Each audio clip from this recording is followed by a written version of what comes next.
I believe we're live. Okay. Hey, everyone.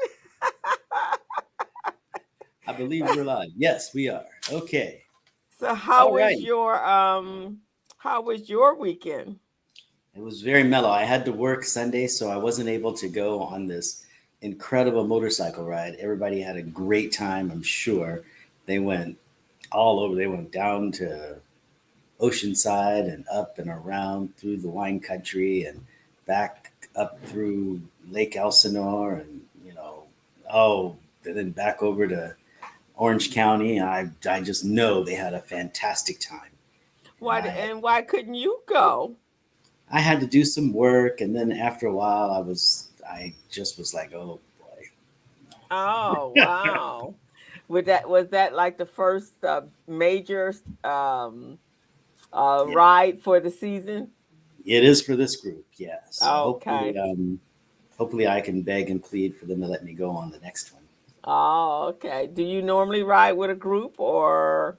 I do like to ride with a group. I think it's safer that way. But every now and then I make the commute to work and I'm single. But I do think it's safer to ride with a group. You just have more presence. Uh, Mm. and Yeah, I have some friends that are big on riding. They ride they're all over the place. Some are here in LA, some are in the valley. But they've been riding together for a long time. A couple of my girlfriends actually are big Harley riders. yeah, yeah. This They was a got group. I think of it was a mixed group. I think I may have been the only one there with a sport bike. But definitely lots of Harleys and Gold Wings, that kind of cruiser okay. bike, that kind of thing. Okay. All righty. Well, that sounds awesome. Yeah, as if I missed it. It would sound better if I'd done it. You've But, actually got to do it. yeah. So next time, hopefully they'll forgive me. I was so Right. excited to be invited, and then I couldn't make it. So, but Well, that anyway, other than that, it was pretty mellow. okay, cool, cool, cool, cool. Well, as I said before we went on air, I was celebrating my birthday yesterday, Yeah, and you don't look a so day older. Not I one. know, huh? Not at all.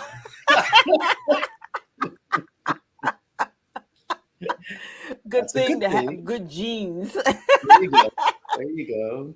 But Yeah. I Not those spent it straight with Levi's. These are good jeans here. These are yeah, good exclusive. genes, man. They don't change.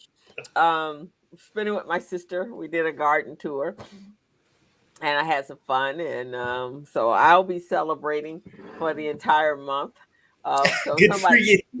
somebody reached out to me on I spent a whole lot of time. I spent a whole lot of time with on Facebook and LinkedIn and Instagram. For all the well wishers, right? So Yeah. somebody this morning said, "Oh my God, is it too late to wish you happy birthday?" I said, "No, you have the entire month."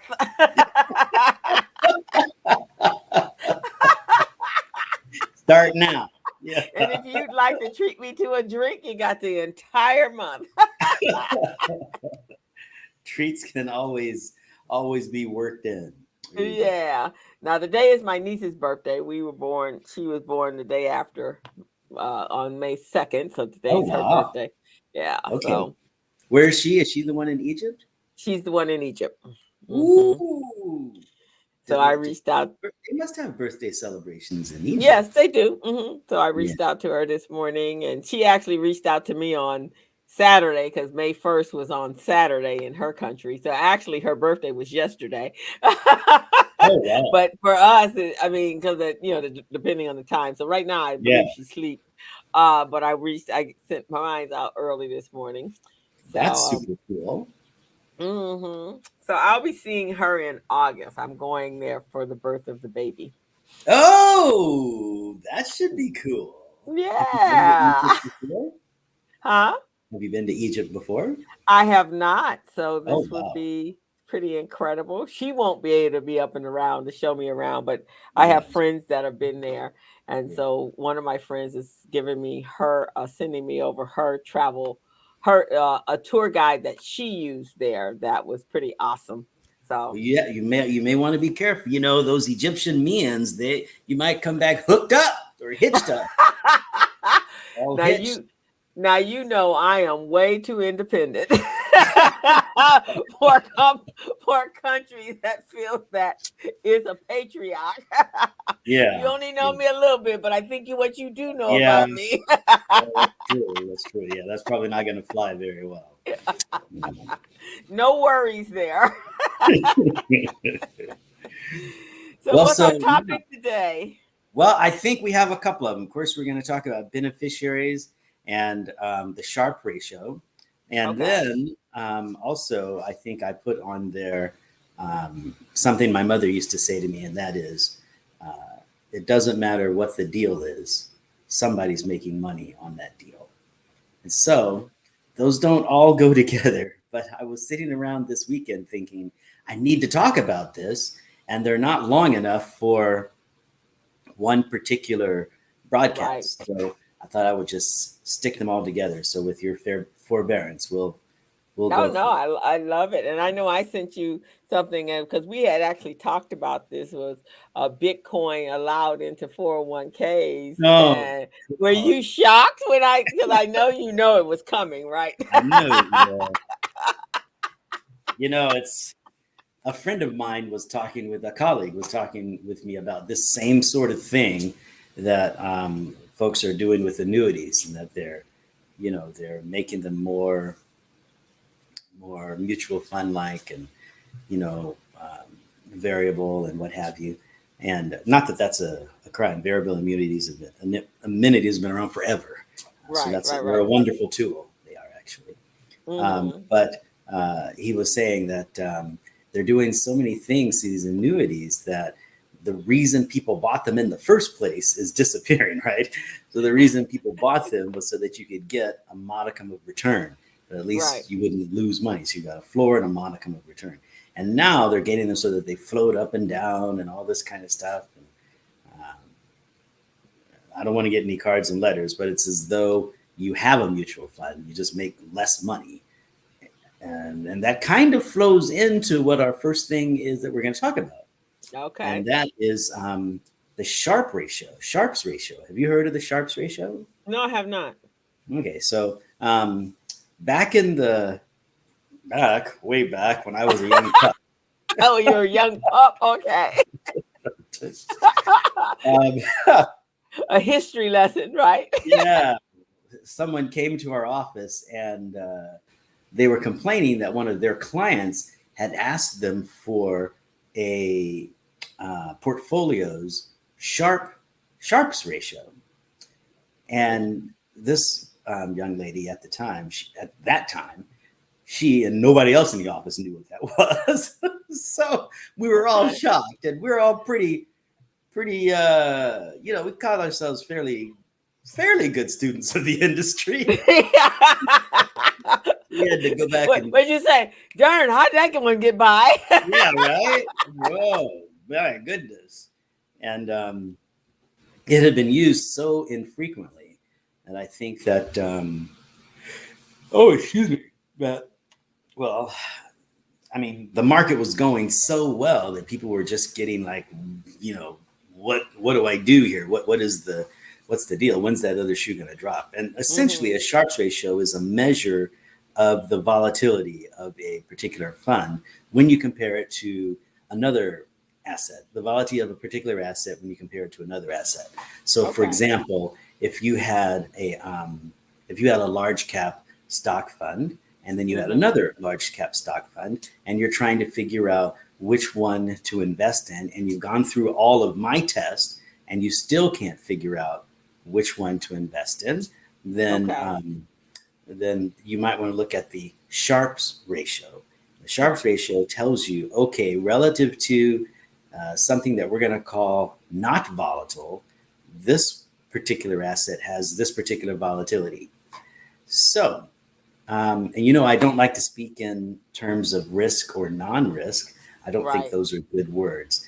Uh, but out in the world where people use those words, Mm-hmm. I don't want to get cards and letters here, so I'm just going to stick with volatility versus not volatility. So Okay.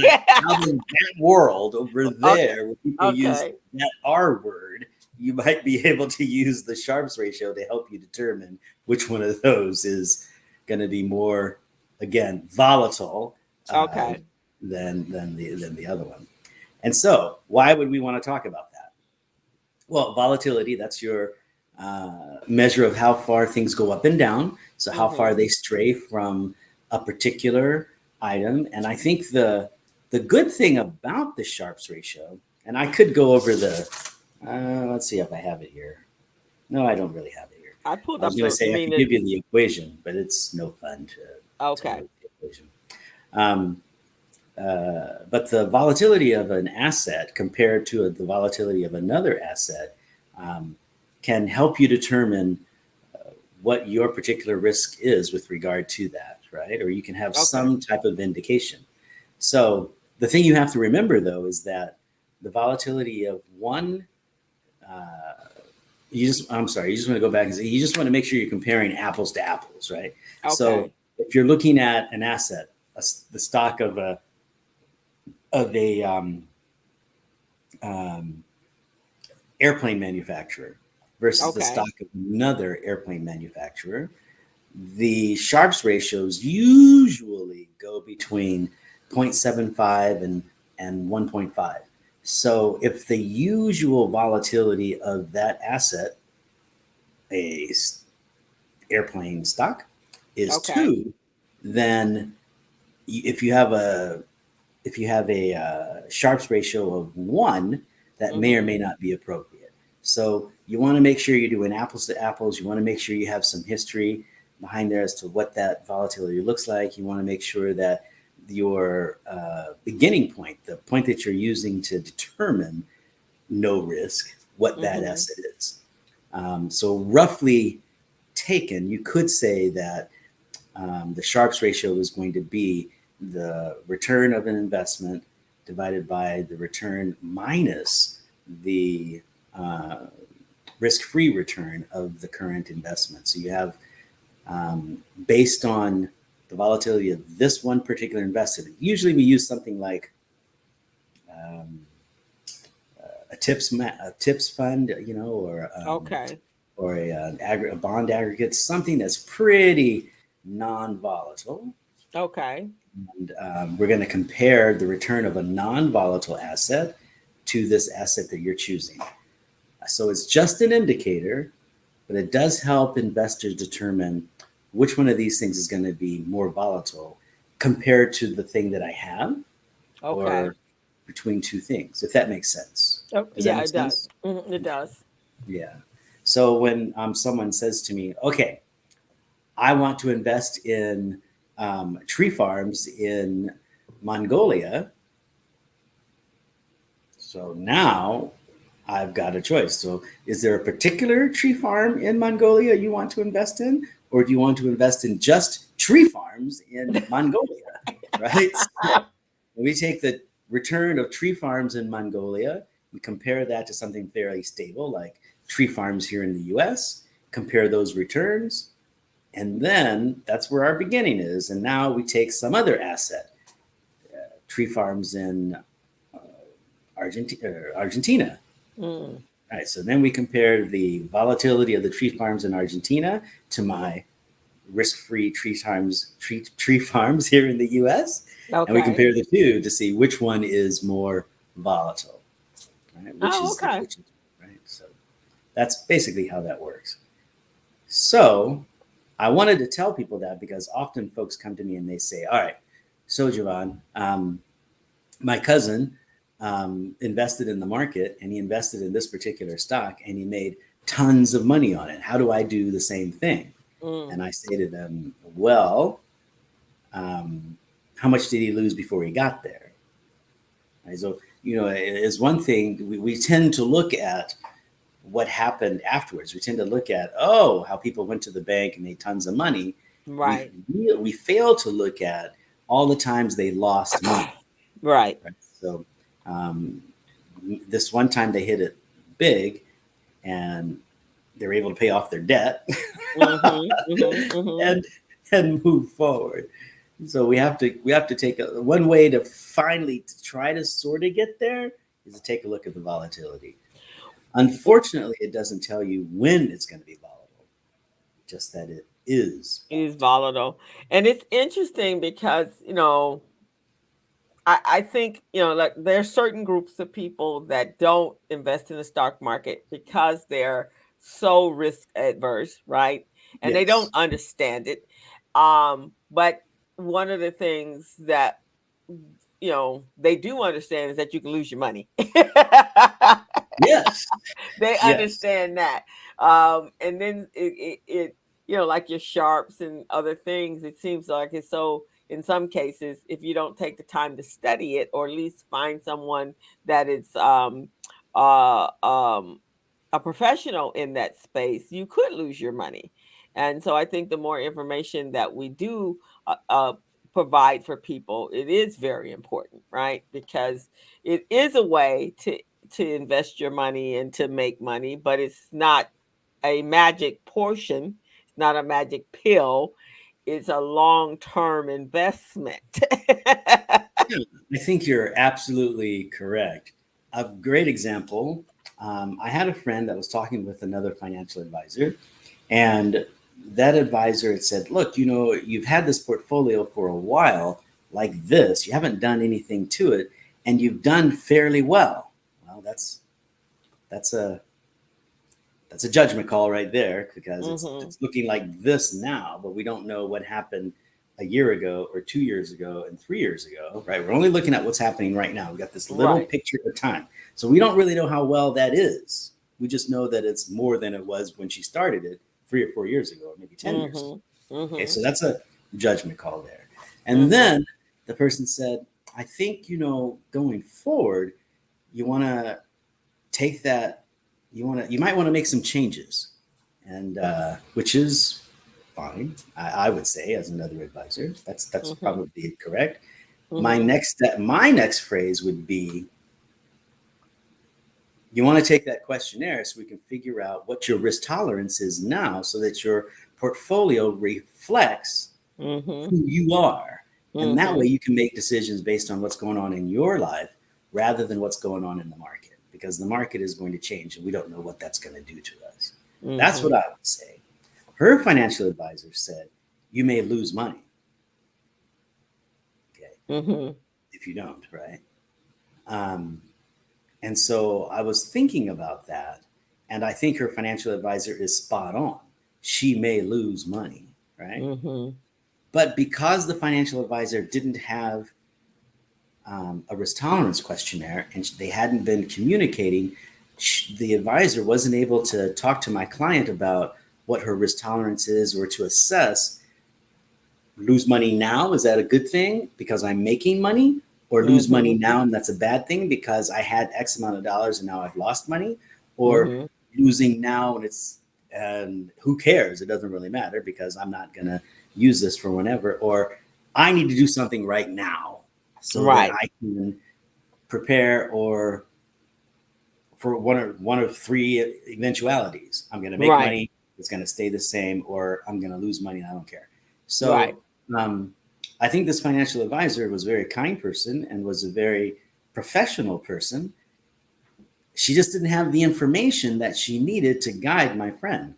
And Mm. I don't think that was her fault. I think my friend had let me know that she'd reached out to her several times in the past to have that conversation, to find some way to assess what her risk tolerance is, to make those changes over time. And That's why it's so important, I think, to have a good relationship with your financial. A, get a financial advisor. B, have a good relationship with them, and C, ask them how they come upon the guidance that they give you, right? Yesterday, Yeah. last time we were talking about um, their their goal is different than your goal, essentially, right? Mhm. So, if their goal is, hey, roll the die and we'll see what happens, and we're going to be in this for a long time, so Cool, that's good. If that's their thing, if they're like, I'd rather be more aggressive than conservative because I know if I'm going to be more aggressive, most Americans don't have enough volatility in their life or in their market. So if I'm going to be more aggressive, the chances that I'm going to hit it big are dramatically better than if I'm not. I mean, that's a Yeah. fair assumption, right? Yeah. Unless Exactly. you are like my friend, my other friend, I have another friend who Hmm. is so afraid of market volatility.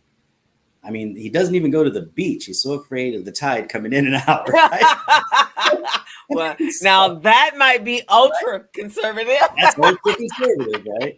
So if you have someone who's ultra conservative and they're just shaken and they're depending on you, the financial advisor, to make a decision, you may not want to be as aggressive as you say you are. And if that's not Right. something that you do, you may want to say to my conservative friend, I'm not the financial advisor for you. I would Yeah. say to you, stop being such a chicken and get out there and let this stuff roll. And you would say, I can't sleep at night letting it roll. I just can't. I can't do I it. I can't do can't. it. I'll be up all night. I can't go to work. No, I can't do it. That's fine. Right? So maybe you should get another financial advisor. On the other hand, I know financial advisors who are so conservative.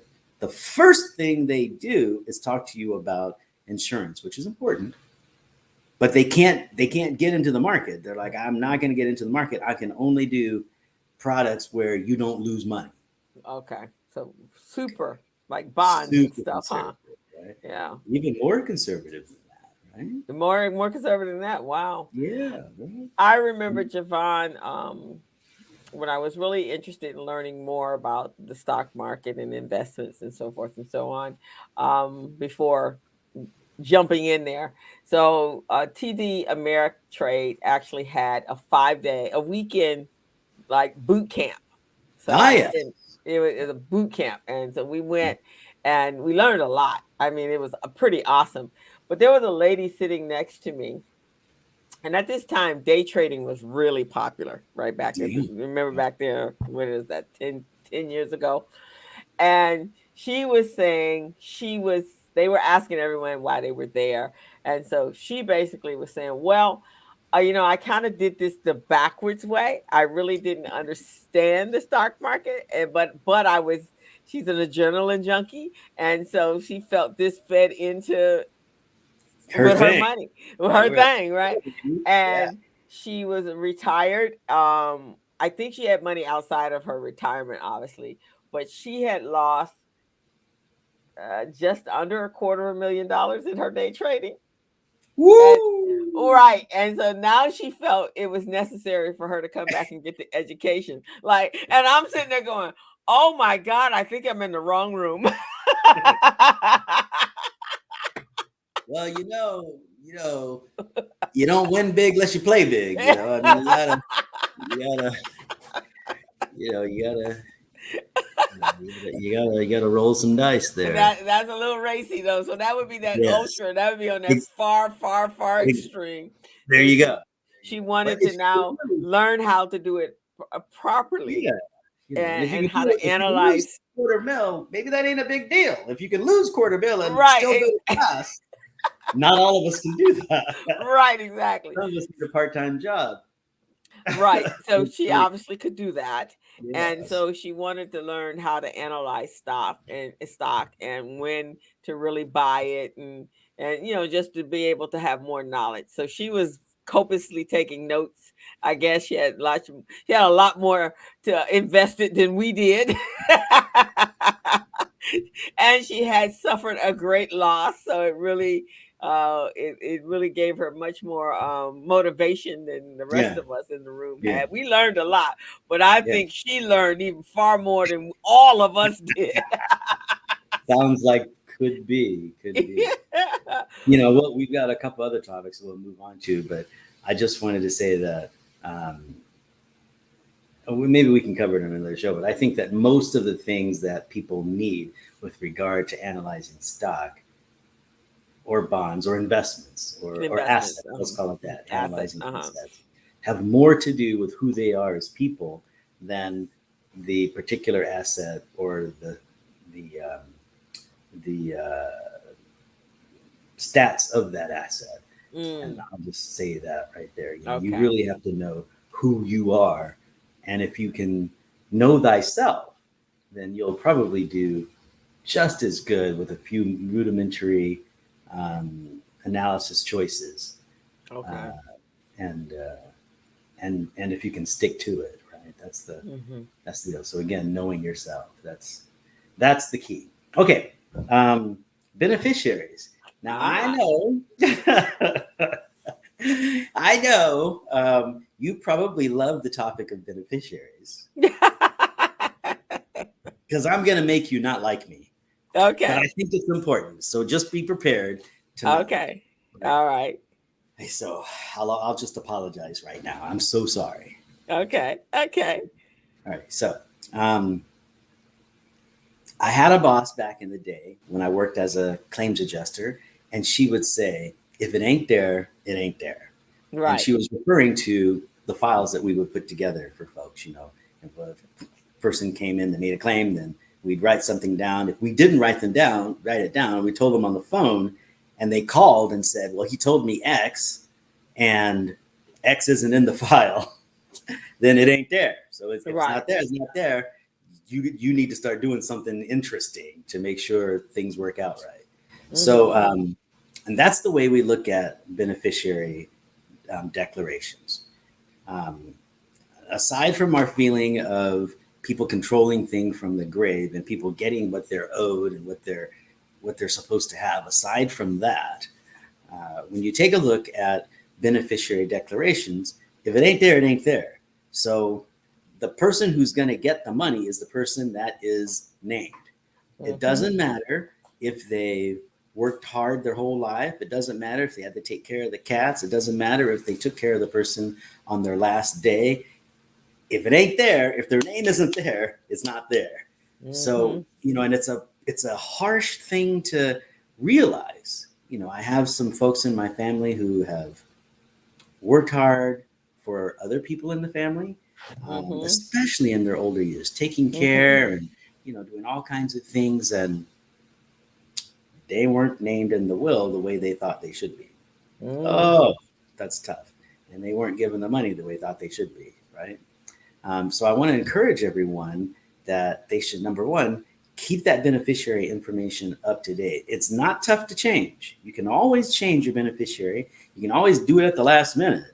You don't have to, but you do want to keep that up to date because in my world, um, and this happens in the case of spouses, in the state of California, your spouse is your primary beneficiary. Hmm. It doesn't matter if you divorced him 25 years ago. If he's the if he was your primary beneficiary and his name is on the line and your second or third spouse is with you when you pass away, the money's going to him and they got to work that out, right? So the Right.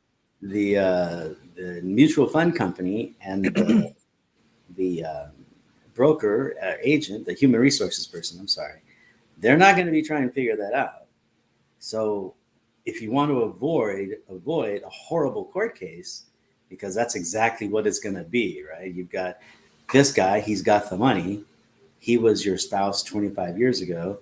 And this guy, he's been your spouse for the last 5 years.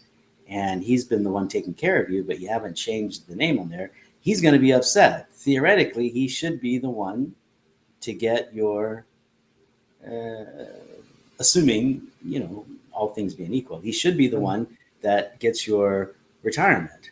Hmm. Maybe, maybe. I mean, depending on how Right. you look at it, right? We can look Right. at it a different way. Like this guy was there when you made the money. Hmm. This guy only got there 5 years ago. You've since retired. I mean, we can do all kinds of permutations, Hmm. but and I wish I could remember that lady's name. That Anyway, lady. the lady that I used to, Oh, this you lady I used to used work to work for with, her? yeah, she would say, of course, if it ain't there, it There. ain't It ain't, there. it ain't there. But it's so interesting because I know when I worked for companies company, which was a long, long time ago. And you fill out your paperwork when you first get hired, right? And they give you the paperwork for your life insurance and whatever else requires a beneficiary. And you're just hired, right? So you just scribble somebody's name on there. Most of the time, you don't even give it much thought, right? You're not like, oh, well, let me think about this, right? You're not giving it any thought. And I let me just scribble. If you're married, we automatically be your husband. Or you might do go a little deliberation, go, wait, my children, maybe my children, right? But you just got this new job. You ready to get in. You just scribble a name on there. 5 years from now, they ask you who's your beneficiary. You're like, I don't know, right? Yeah, exactly. And it just Exactly. stays like that, right? So 10, Yeah. 15, 20 years later, you're at the same company or what have you. You don't even remember. So I think that in your questionnaire, I'm sure it's on there, people need to go back and even when they're filling out that questionnaire, think about what their current situation is. Think who is the most vulnerable person in your world or your orbit, and at least then split it up so that it would be an equitable thing as opposed to because I tell you when folks die things get a little hairy. And Well, just to stop you there, um, very good points. Very good points. The person who needs it the most, the person who's done the most work, the person yeah. who's whatever closest to them. Mhm. All excellent reasons to choose that person over someone else as a beneficiary. Mhm. Excellent, excellent, excellent reasons. Do it.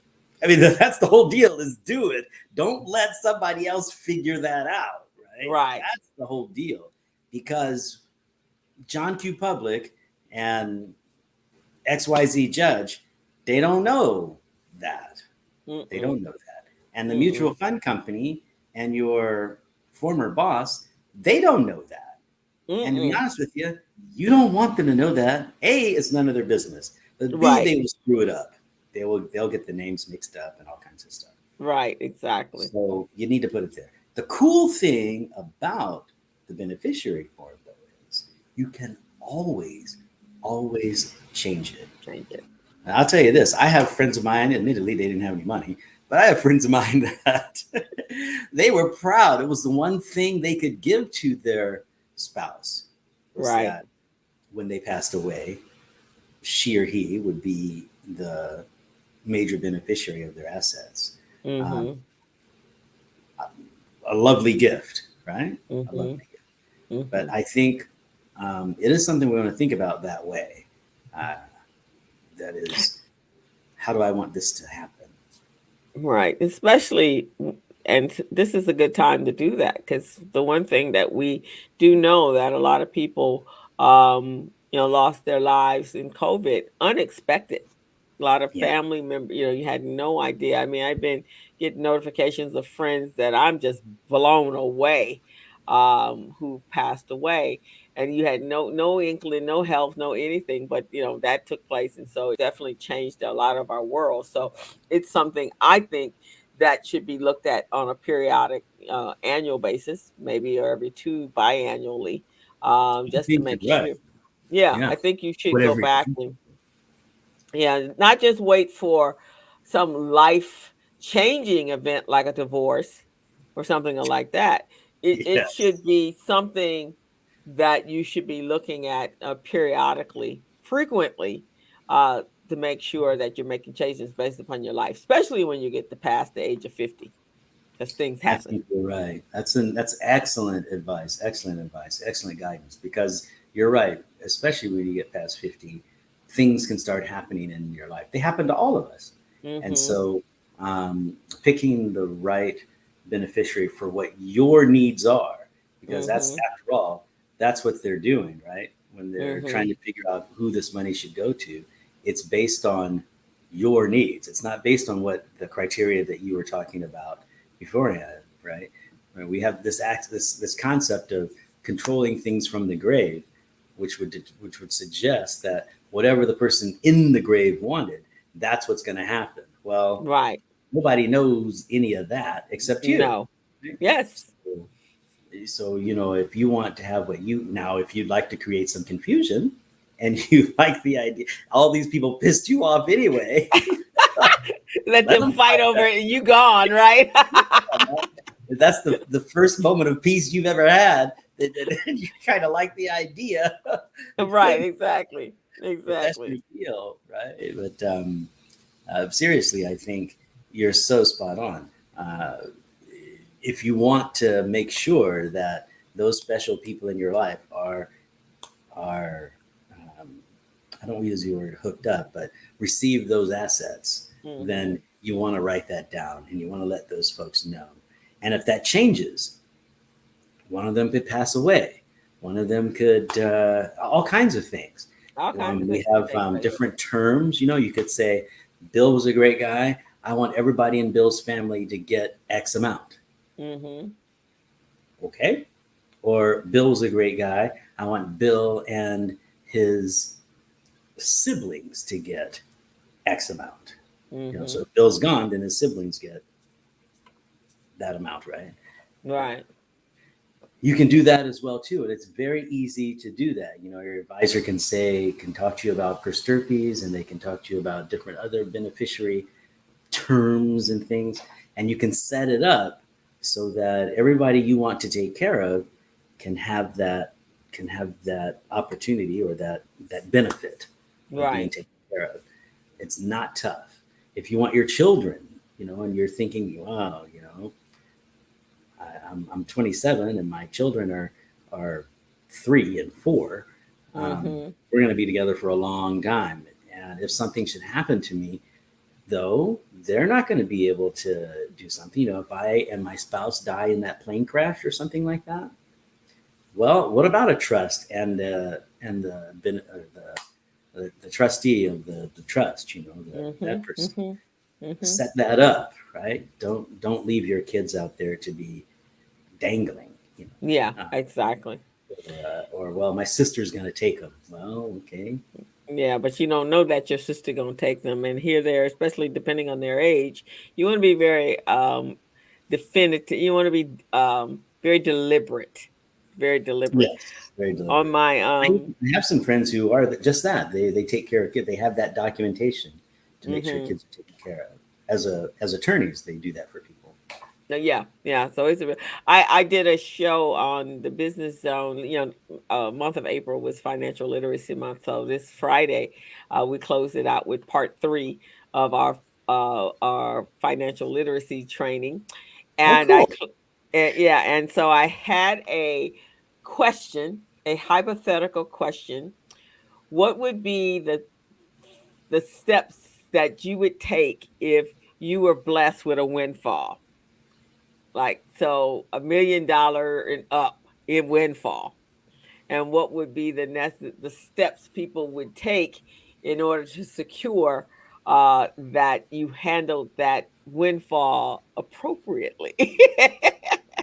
Well, since I don't trust nobody, I have to be on a plane someplace unknown where there's all kinds of nefarious activities going on, and including cigars and whiskey. That's all I got. As you got to say. So a friend of mine is a financial literacy coach, and so he always asks. He puts a number to it. He goes, "Let's say you came in, you acquired $1 million, whether it was a gift or whatever it was. What Mm. be the first thing you do, and or what would be the first things you buy?" That's what it was. And he says it was all kinds of conversations, all kinds of, I'm going to do this, I'm going to do this. And he said, nowhere in there did they discuss retirement or did they discuss taxes. Isn't that interesting? Hmm. Yeah. So when he asked me, but in the statement, actually, there was 11 steps that you need to do. But when he asked me, he said, "What would you do?" I said, "I would hire the best financial advisor out there that make sure that this $1 million was going to multiply There you go. and There be you go. able to generate the rest of my life Yeah, income and to take care of all of my needs. So I said there that you would go. be the very first thing I would do. Yeah. I So would you might sit have to down. take a look at some of those Sharps ratios to see now. Yeah. Is it worth the money? Right, I got exactly. two levels of, I got two things I'm risking. Which one is worth the money? Right? Right, That, exactly. that So volatility. Which volatility is it worth? Is it worth this one? Hmm. right.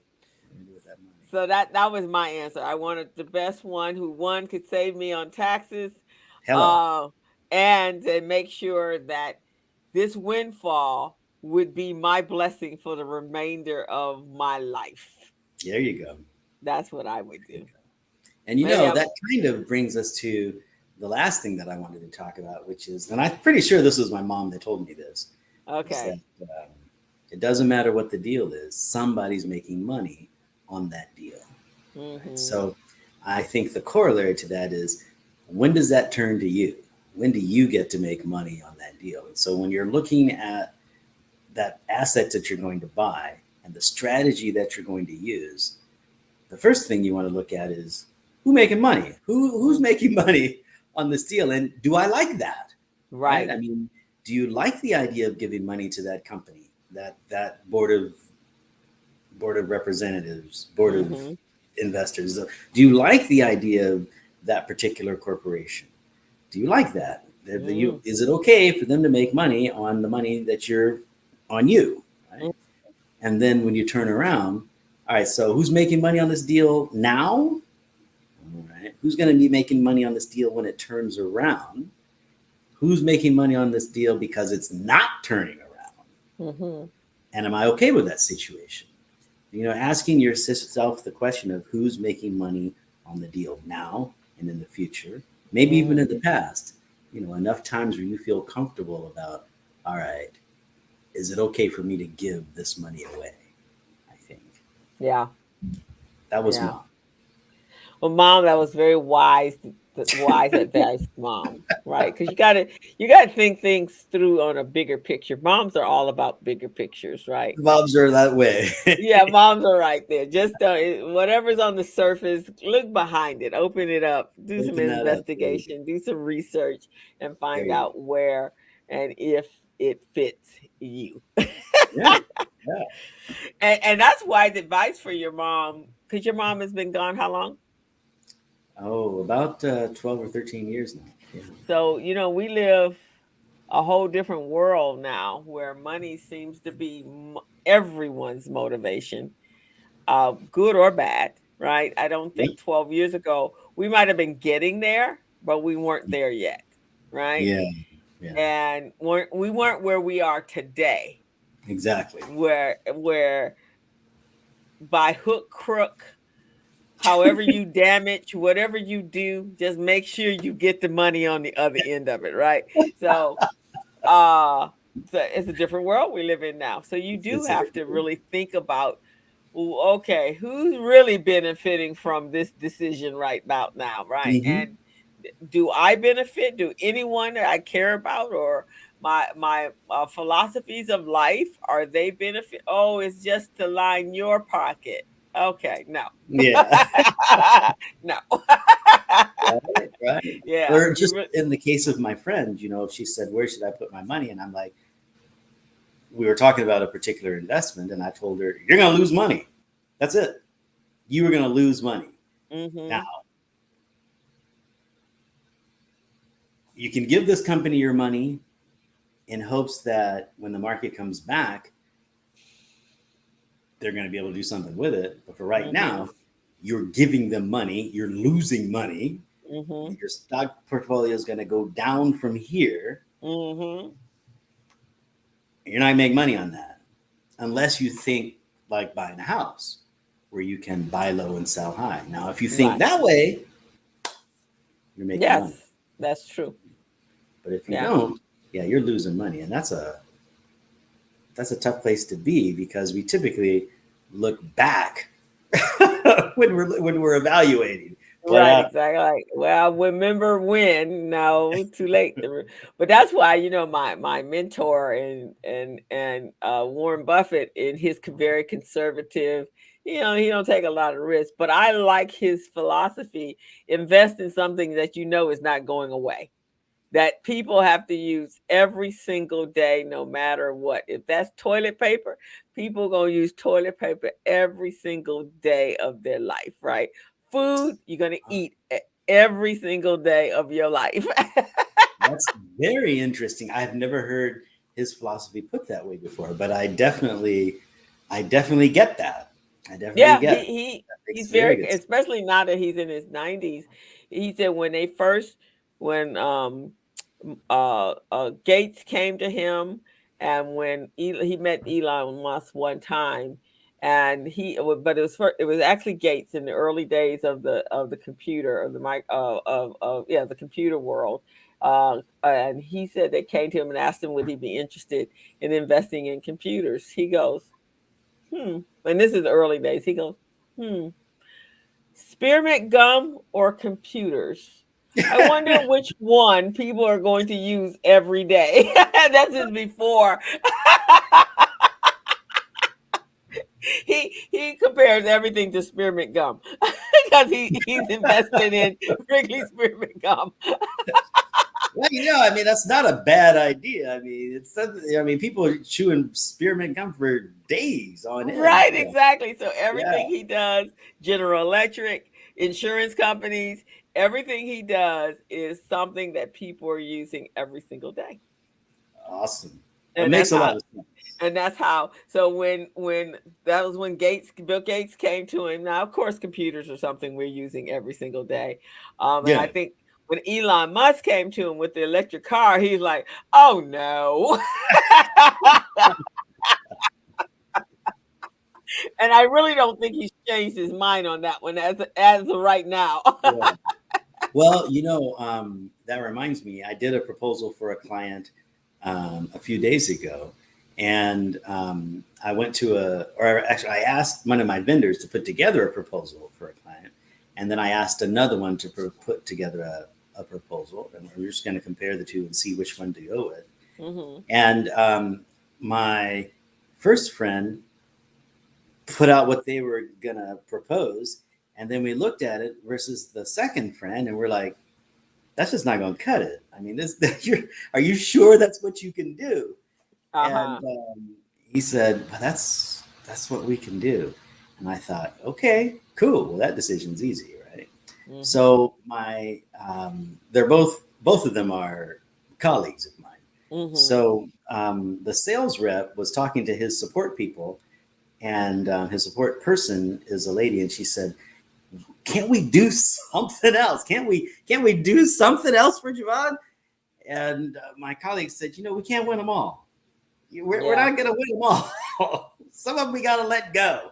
And I'm Right. sure that's what Mr. Buffett is saying. Laptops. Can't win them all. Oh, Still right, got yeah, right, some. exactly, and I think that's him and Charlie. That's their mentality. It's like, Yeah, it says that I can't win them all, can't win but them I all. am going to go to the thing that makes the most sense to me, that Mm-hmm. I believe in, that I Mm-hmm. know have longevity. And he said that's his whole portfolio has been about stocks and investments and assets that have longevity. Yeah, Yeah, that's that what he makes believes. sense. Yeah, That makes that's a lot of sense. what he believes in.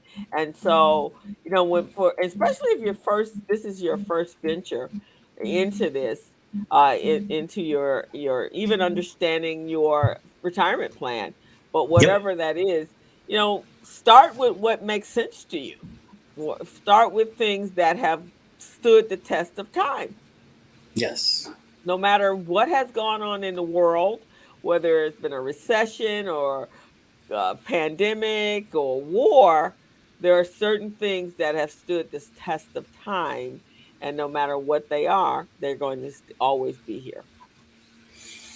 It's a very, very good sound point. I think you're making there. Very, very sound point. I think everyone would do well to at least start. And you may find that you don't have to leave that.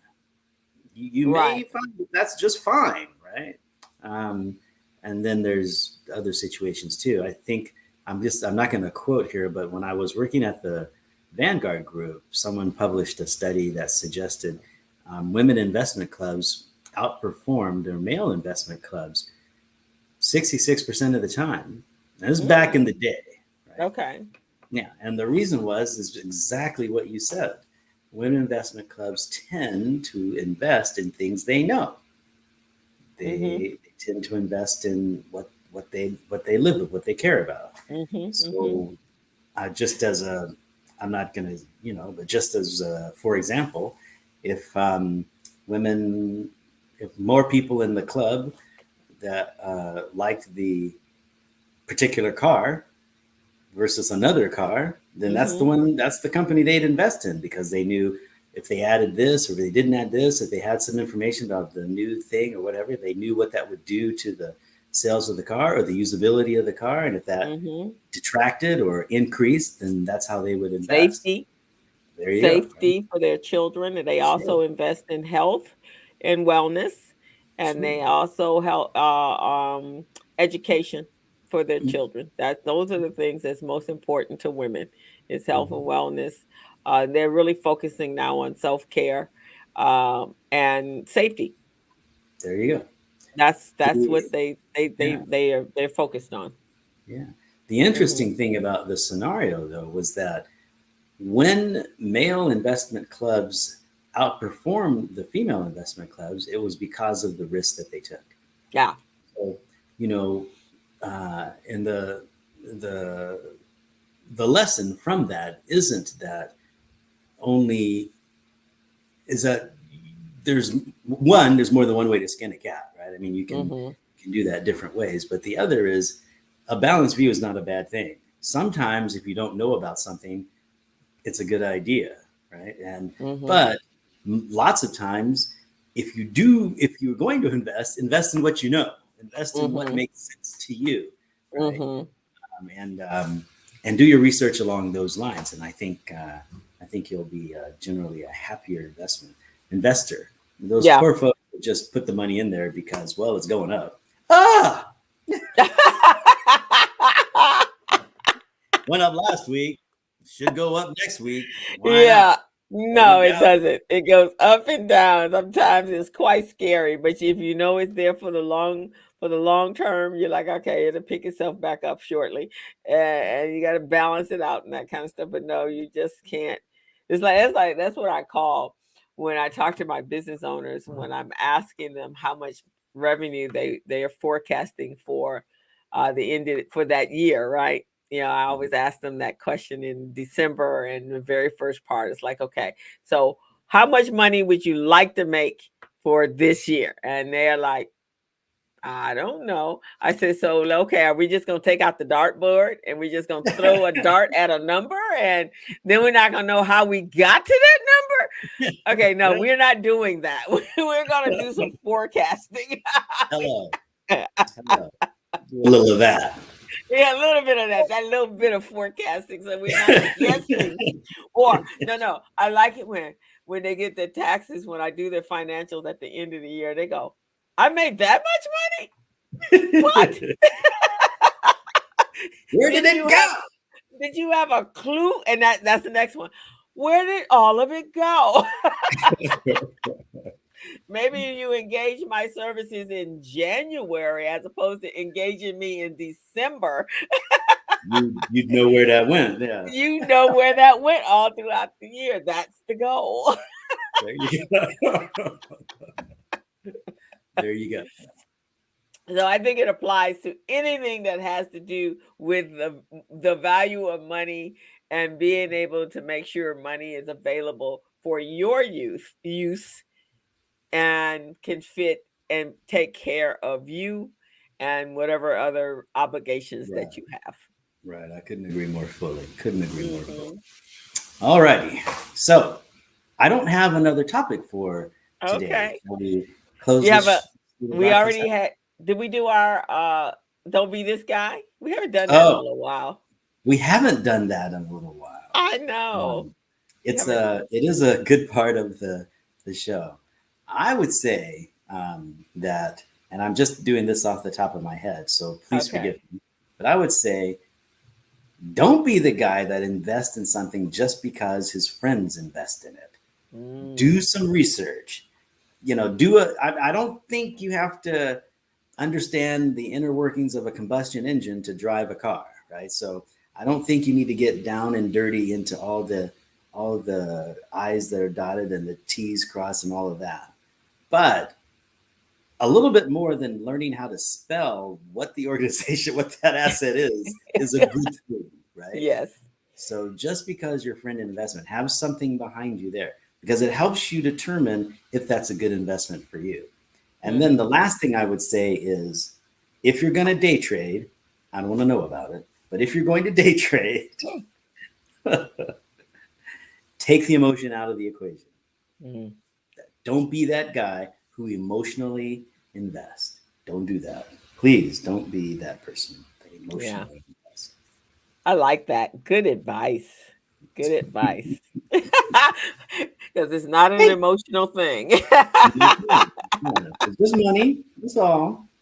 Yeah. 250,000, a quarter of a mil. Wow. I and trust me, she had no emotions. She was just matter of fact, and I'm sitting No, there going, "Oh my God, look how calm she is. I'd be a wreck." She, she's well, like, we're not asking her spouse and her her, her siblings and the people around her. We're not asking them how they feel about that. right, but Maybe she things was might be different, but she was cool as a cucumber. she was cool as a cucumber. I went, wow. And she goes, and I think I should now that I decided that I need to understand what I'm doing before I invest my money. I went, wow, but that was a good lesson. Yeah, And that you're still almost sitting here. yeah, that almost sounds like me. Whenever I start a project, I did it yesterday. I was trying to figure out how to get this printer going, right? So I just turned it on and started fiddling with it before I started reading the directions. And then I got someplace and I'm like, how the hell does this thing work? Because read the directions. And that's so funny you said that because my sister and I were gardening on Saturday, Yeah. and we mix up all the dirt and all of the fertilizer and everything that goes into it into a big container, and then we shovel it into the pots, right? Mhm. So she had just emptied out the big is like a cubic foot, 1.5 or 2 cubic feet of soil into this thing. And so she pulled it back and she's reading, she's going, and I stood there and I was reading, it's like, oh, and it's telling you how many pots it will fill. And it's Mhm. doing, I said, do you realize we've been doing this for 24 months, for 2 years, and we've never read the back of the soil? I said, I just feel like a man who says, instructions? Who needs instructions? Oh no!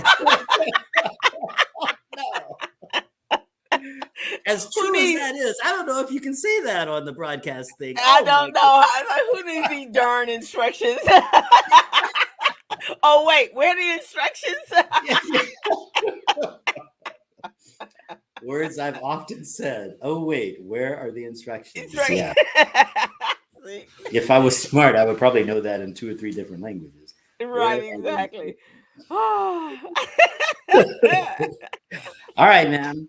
I think it's time we close out the show. I want to thank you and all of our guests for joining us. Would you like me to read your bio finally, and then you can close us out? Okay. Goodness. Here we go. Okay.